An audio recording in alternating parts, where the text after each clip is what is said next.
महाकुंभ में मची भगदड़ को लेकर आज भी सवाल उठ रहे हैं। प्रशासन पर कई आरोप भी लग रहे हैं, लेकिन अभी भी सरकार ने इस भगदड़ से कोई सबक नहीं लिया और अब एक बार फिर ऐसी ही घटना सामने आई है। ओडिशा के पुरी में रथ यात्रा के दौरान एक बड़ा हादसा हो गया। रथ यात्रा में अचानक भगदड़ मच गई। तो क्या है पूरी खबर, देखिए इस रिपोर्ट में। ओडिशा के पुरी से एक बड़ी खबर सामने आई है। पुरी में भगवान जगन्नाथ की रथ यात्रा के दौरान एक दर्दनाक हादसा हो गया।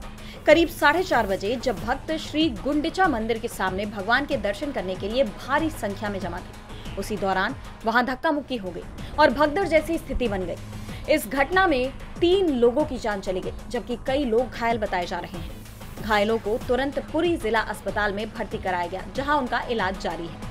ये घटना श्रद्धावली के पास श्री गुंडिचा मंदिर के सामने उस वक्त हुई जब रथ पर विराजमान भगवान जगन्नाथ के दर्शन के लिए भारी भीड़ उमड़ गई।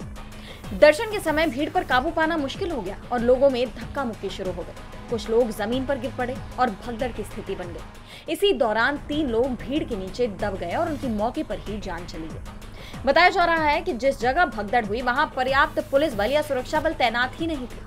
स्थानीय लोगों ने प्रशासन पर आरोप लगाते हुए कहा कि भीड़ को नियंत्रित करने के लिए पुलिस की व्यवस्था अधूरी थी।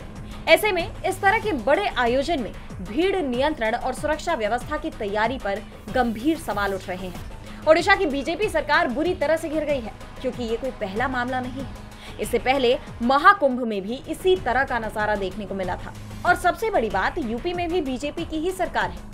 ऐसे में बीजेपी सरकारों पर सवाल उठ रहे हैं कि जब सरकार को पता था कि इस आयोजन में लाखों की संख्या में लोग जमा होंगे, तो प्रशासन को पहले से ही सख्ती बरतनी चाहिए थी। उन्हें पहले ही सुरक्षा व्यवस्था के कड़े इंतजाम करने चाहिए थे। तो फिर ये व्यवस्थाएं दुरुस्त क्यों नहीं की गई? डीबी लाइव साउथ की रिपोर्ट।